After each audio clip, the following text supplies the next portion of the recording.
please subscribe my channel and don't forget to press bell icon to get notification about all new videos. Thank you. अस्सलाम वालेकुम students, welcome to MS physics. आज के lecture में हम electrostatics के बारे में देखेंगे। तो इलेक्ट्रोस्टैटिक में हम सबसे पहले ये जो चीज़ें डिस्कस की जाएंगी तो इनका ओवरव्यू देख लेते हैं। आज के लेक्चर में हम डिस्कस करेंगे कि इलेक्ट्रोस्टैटिक्स क्या है, इलेक्ट्रोडायनेमिक्स क्या है, इन दोनों के दरमियान बेसिक जो डिफरेंस है वो क्या है। फिर उसके बाद इलेक्ट्रिक चार्ज क्या है, उसकी कितनी टाइप्स हैं, इलेक्ट्रिक चार्ज की प्रॉपर्टीज़ कौन कौन सी हैं, ये मटेरियल एक दूसरे को अट्रैक्ट क्यों करते हैं। फिर हम जो पॉजिटिव चार्ज और नेगेटिव चार्ज ये दो नाम देते हैं, तो पॉजिटिव चार्ज को पॉजिटिव चार्ज क्यों कहा जाता है और नेगेटिव को नेगेटिव क्यों कहा जाता है। फिर आखिर पर हम इलेक्ट्रोस्टैटिक फ़ोर्स के बारे में डिस्कस करेंगे। ये तमाम वो बेसिक कंसेप्ट्स होंगे जो आज के लेक्चर में क्लियर किए जाएंगे। लेकिन अगर आप मेरे चैनल पर न्यू हैं, अभी तक आपने चैनल सब्सक्राइब नहीं किया, तो प्लीज़ चैनल को सब्सक्राइब कर लें ताकि आने वाली न्यू वीडियोस आपको मिल सकें। सबसे पहले हम स्टार्ट करते हैं चार्ज से। चार्ज क्या है, पहले चार्ज देखेंगे, फिर उसके बाद इलेक्ट्रोस्टैटिक, फिर इलेक्ट्रोस्टैटिक फोर्स। एक कॉमन ऑब्जर्वेशन है कि जब हम अपने हेयर को कॉम्ब करें अगर, तो ये दोनों एक दूसरे को अट्रैक्ट करते हैं, हेयर और कॉम्ब। ऐसा क्यों हो रहा है, ऐसा क्यों होता है कि why hair attract, why comb attract hair. तो अब इसके बारे में, इस जो चार्ज के बारे में फर्स्ट एक्सपेरिमेंट किया गया था 1600 में। जिस साइंटिस्ट ने ये एक्सपेरिमेंट किया था उसका नाम था गिलबर्ट। तो उसने ये कहा कि उसने ये कहा सबसे पहले, सम मटेरियल attract other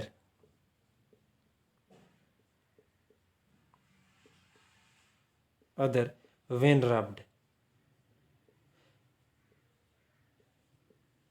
कि जब भी मटेरियल को हम रब करें तो वो मटेरियल एक दूसरे को अट्रैक्ट करना शुरू कर देते हैं।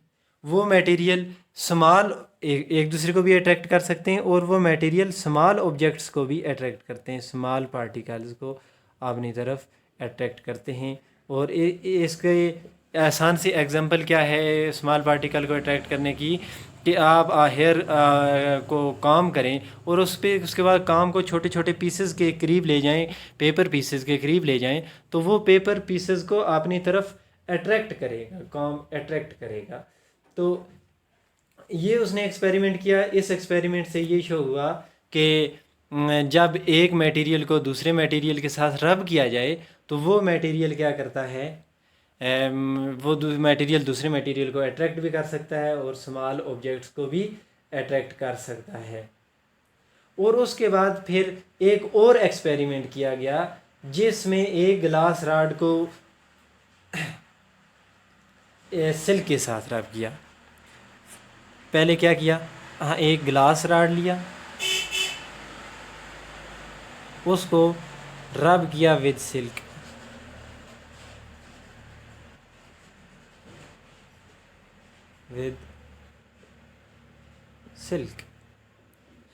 फिर क्या किया, उसके बाद एक दूसरा मटेरियल लिया, एबोनाइट रॉड।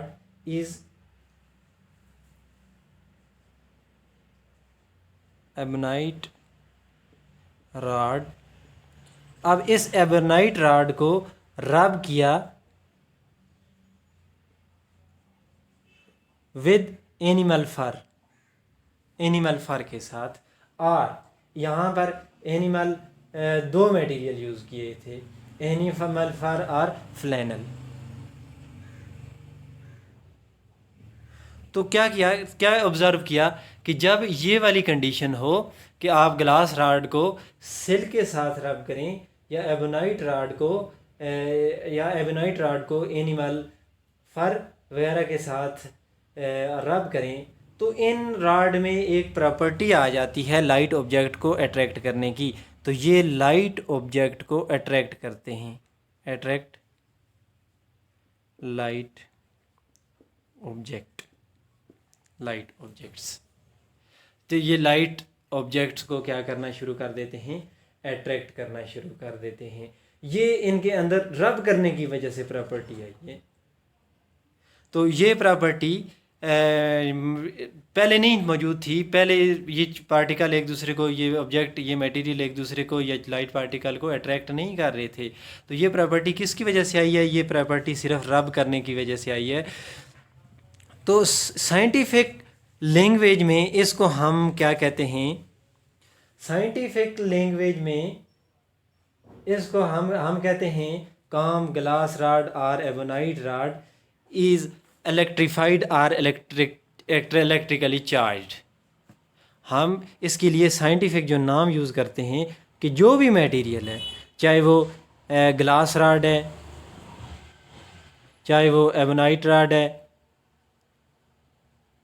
चाहे वो जो और मटेरियल जिसके साथ आप कर रहे हैं, सिल्क वगैरह, कोई भी मटेरियल है, फर है, हम कहते हैं कि ये मटेरियल चार्ज हो चुके हैं। और इन मटेरियल की, और इसको हम कहते हैं इलेक्ट्रिकली चार्ज, और हम इसको एक नाम और भी देते हैं इलेक्ट्रीफाइड। ये साइंटिफिक टर्म हैं दोनों।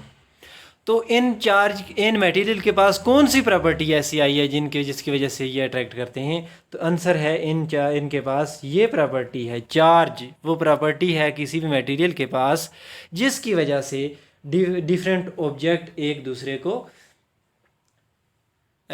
को अट्रैक्ट करना शुरू कर देते हैं।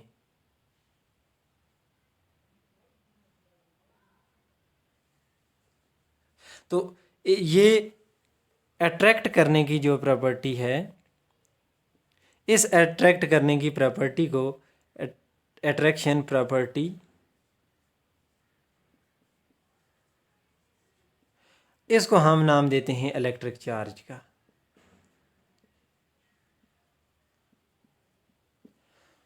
तो लिहाजा इलेक्ट्रिक चार्ज किसी भी मटेरियल की प्रॉपर्टी है। कौन सी प्रॉपर्टी है किसी भी मटेरियल की?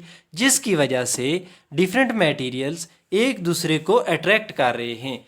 अब अगर हम डेफिनेशन ऑफ चार्ज देखें, चार्ज की डेफिनेशन हमारे पास बनती है दी प्रॉपर्टी ऑफ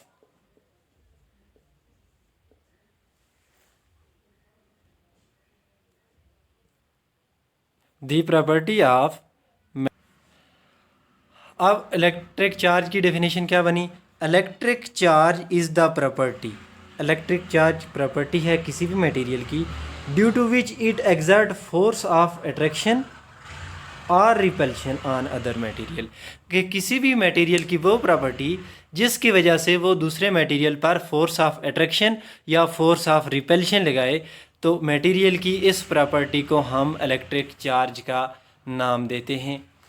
अब उसके बाद नेक्स्ट आ जाता है फ्रैंकलिन का काम, कि फ्रैंकलिन ने क्या किया था, ये नोट कर लें।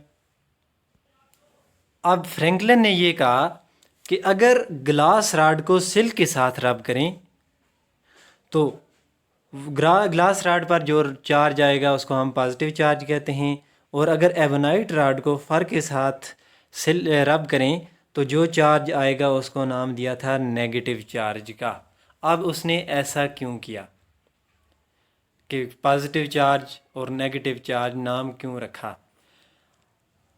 उसने दो एक्सपेरिमेंट किए। नंबर 1, पहले नंबर पर उसने ग्लास रॉड को सिल्क के साथ रब किया। फिर उसने क्या किया, दूसरे नंबर पर एबोनाइट रॉड को, ये ग्लास रॉड है, ये एबोनाइट रॉड है, इसको फर के साथ रब किया। अब दोनों को अलग अलग अगर स्मॉल पार्टिकल के पास ले जाए तो ये दोनों में रॉड स्मॉल पार्टिकल को आपस में अट्रैक्ट कर रहे थे। फिर उसने ये काम किया कि इन दोनों रॉड को आपस में जोड़ दिया। पहले ग्लास रॉड को रब किया, वो पार्टिकल को अट्रैक्ट कर रहा था। फिर एबोनाइट रॉड को रब किया, वो भी स्मॉल पार्टिकल को अट्रैक्ट कर रहा था। फिर उसने क्या किया कि दोनों चार राड को आपस में इकट्ठा कर दिया, जोड़ दिया, और थोड़ी देर के बाद राड को स्मॉल पार्टिकल के करीब ले गया तो वो अट्रैक्ट नहीं कर रहे थे, तो मतलब वो प्रॉपर्टी ख़त्म हो गई थी। अब उसने ये कहा कि देखें, एक मटेरियल है, दूसरा मटेरियल है, दोनों को रब किया, वो चार्ज हो गए। अब अगर हम दोनों को आपस में फिर इकट्ठा कर दें, जोड़ दें, तो फिर उनकी प्रॉपर्टी ख़त्म हो जाती है। तो ये कब पॉसिबल है? मैथमेटिक्स की लैंग्वेज में हमें कैसे ये कह सकते हैं, मतलब चार्ज ना होने का मतलब है चार्ज ज़ीरो हो गया। तो मैथमेटिक्स की लैंग्वेज में कोई भी चीज़ ज़ीरो तब हो सकती है जब एक के साथ प्लस और एक के साथ माइनस हो। उसने कहा कि अगर आप एक राड पे आया है प्लस चार्ज, दूसरे पे आया है माइनस चार्ज, जब इनको हम दोनों को हमने जोड़ा तो फिर ये दोबारा ज़ीरो हो गया। इस वजह से एक का नाम रखा प्लस और एक का नाम रखा माइनस। यूँ जो डिफरेंट टाइप्स थी वो दोनों टाइप, एक का नाम आ गया प्लस चार्ज, एक का नाम आ गया माइनस चार्ज। फिर उसने फिर क्या किया कि दूसरे केस में एक भी ग्लास राड लिया, उसको रब किया, दूसरा भी ग्लास राड लिया, उसको रब किया, तो ये दोनों राड एक दूसरे को रिपेल कर रहे थे। अब एक एबोनाइट राड लिया, दूसरा एबोनाइट राड लिया, दोनों को रब किया फर के साथ, ये दोनों भी एक दूसरे को रिपेल कर रहे थे। इधर भी रिपेल्शन की फोर्स थी और इधर भी रिपेल्शन की फोर्स थी। फिर थर्ड नंबर पर उसने क्या एक्सपेरिमेंट किया? उसने एक राड लिया ग्लास, जिसको सिल के साथ रब किया, दूसरा राड लिया एबोनाइट, एक ग्लास और दूसरा एबोनाइट, एक को सिल के साथ रब किया, एक को फर के साथ रब किया। जब वो इन दोनों को करीब लाया तो ये दोनों एक दूसरे को अट्रैक्ट कर रहे थे। इस एक्सपेरिमेंट से उसने ये कहा कि चार्जेस की जो टाइप्स हैं, चार्जेस की दो टाइप्स हैं, टू टाइप ऑफ चार्ज हैं।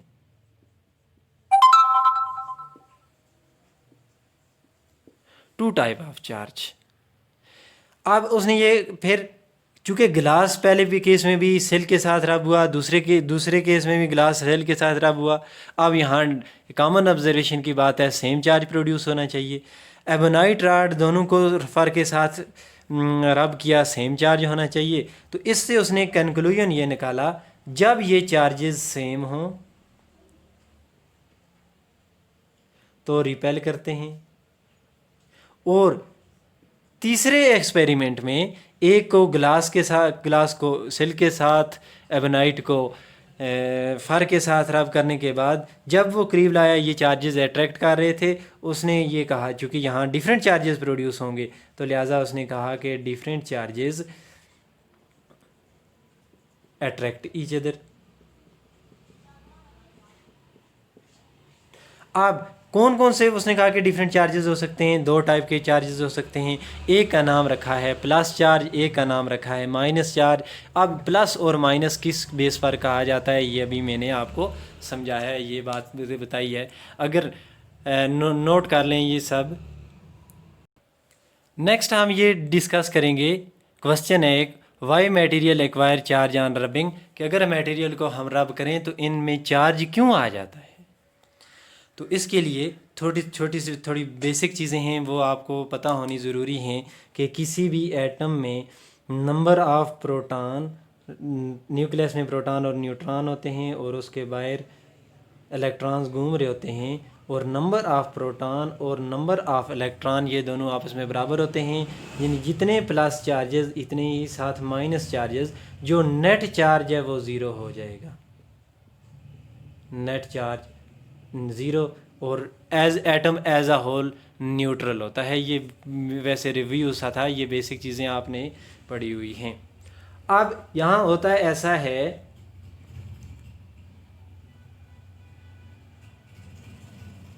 कि जब हम एक मटेरियल को, लेट से जिस तरह हमने कहा कि राड था, कोई राड था, जब एक राड को किसी दूसरे मटेरियल के साथ रब किया जाए, लेट से ये कोई दूसरा मटेरियल है, इसके साथ रब करते हैं, तो क्या होता है कि ये मटेरियल, ये राड अपना इलेक्ट्रॉन यहाँ से लूज़ करेगा और ये इलेक्ट्रॉन मटेरियल, ये रॉड इलेक्ट्रॉन को लूज़ करता है और दूसरा मटेरियल इलेक्ट्रॉन को गेन करता है। तो रबिंग के प्रोसेस में फ्रिक्शन होती है और फ्रिक्शन से हम इनको एनर्जी प्रोवाइड कर रहे होते हैं। अब वो एनर्जी यूज़ करके इलेक्ट्रॉन एक से एमिट होगा और दूसरे मटेरियल उसको गेन कर लेगा।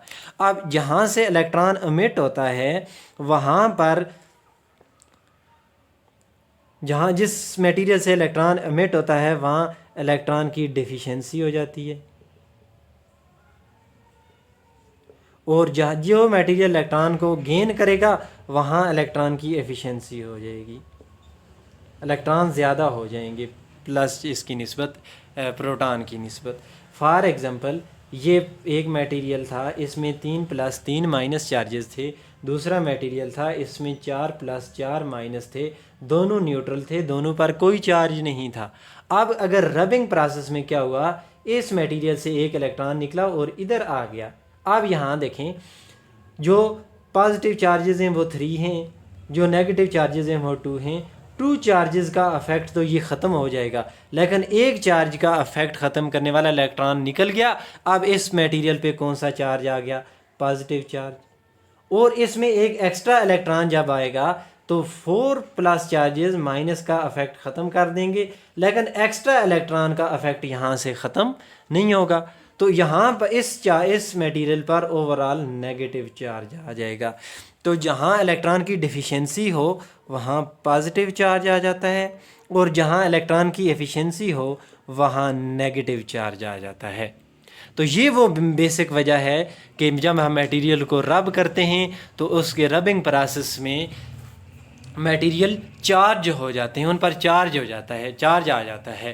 तो चार्ज क्यों आता है, क्योंकि वो रबिंग से, फ्रिक्शन की फोर्स से उनको हम एनर्जी दे रहे होते हैं। तो एनर्जी कुछ एटम्स अपने इलेक्ट्रॉन को लूज़ करते हैं, कुछ दूसरा मटेरियल उनको गेन कर लेता है। जो लूज़ करेगा उस पर पॉजिटिव चार्ज आ जाएगा क्योंकि वहाँ डिफिशिएंसी हो जाएगी, और जो गेन करता है उस पर नेगेटिव चार्ज आ जाएगा क्योंकि वहाँ एफिशिएंसी हो जाती है।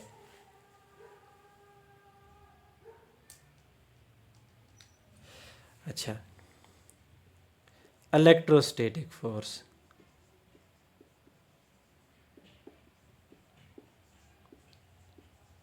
Electrostatic force, electro mean electron या चार्जेस। तो इलेक्ट्रोस्टैटिक फोर्स होती है the force of attraction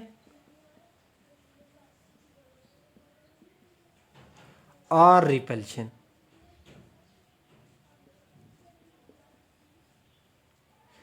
between charged objects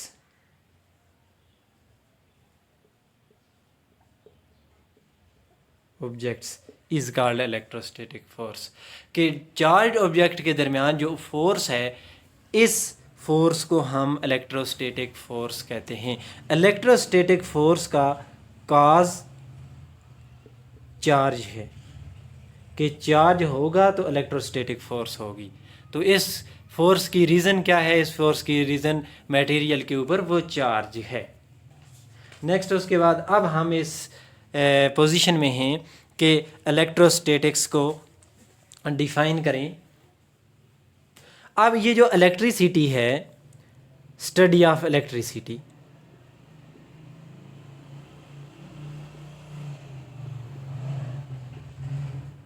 electricity, इसको 2 ब्रांचेस में तकसीम किया गया है। 2 ब्रांचेस में तकसीम किया गया है। Electricity mean charge. Electricity basically electron की वजह से है। इलेक्ट्रॉन क्या है, इलेक्ट्रॉन चार्ज पार्टिकल हैं। तो इलेक्ट्रिसिटी की स्टडी या इलेक्ट्रोस्टैटिक की स्टडी, इलेक्ट्रिसिटी की स्टडी 2 ब्रांचेस में तकसीम की गई। पहली ब्रांच में हम डिस्कस करते हैं चार्ज एट रेस्ट। तो 2 ही कंडीशन पॉसिबल हैं कि चार्ज रेस्ट पे हो या चार्ज मूव कर रहा हो। तो दूसरे केस में हम स्टडी करते हैं चार्ज इन मोशन, कि जब चार्ज रेस्ट में होगा तो क्या होगा, जब चार्ज मोशन में होगा तो क्या होगा। अब फिज़िक्स की वो ब्रांच जिसमें हम चार्ज को रेस्ट पर स्टडी करते हैं, उस ब्रांच का नाम है इलेक्ट्रोस्टैटिक्स।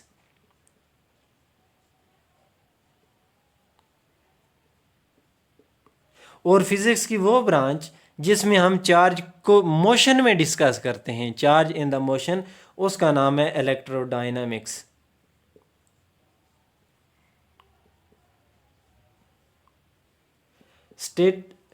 अब इलेक्ट्रोस्टैटिक्स दो वर्ड से मिलकर बनी है, एक है इलेक्ट्रो और दूसरी है statics.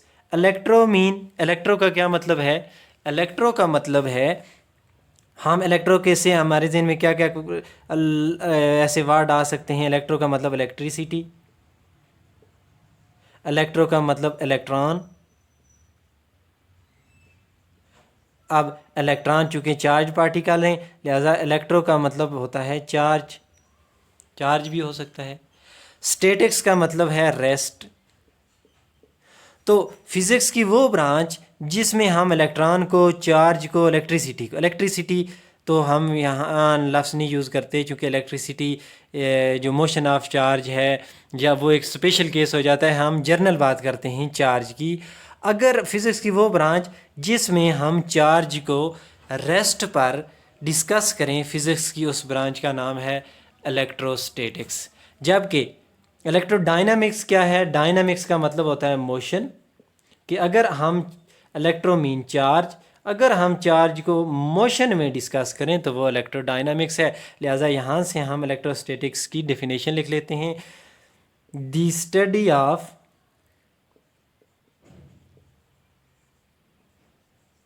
Charge at rest is called electrostatics।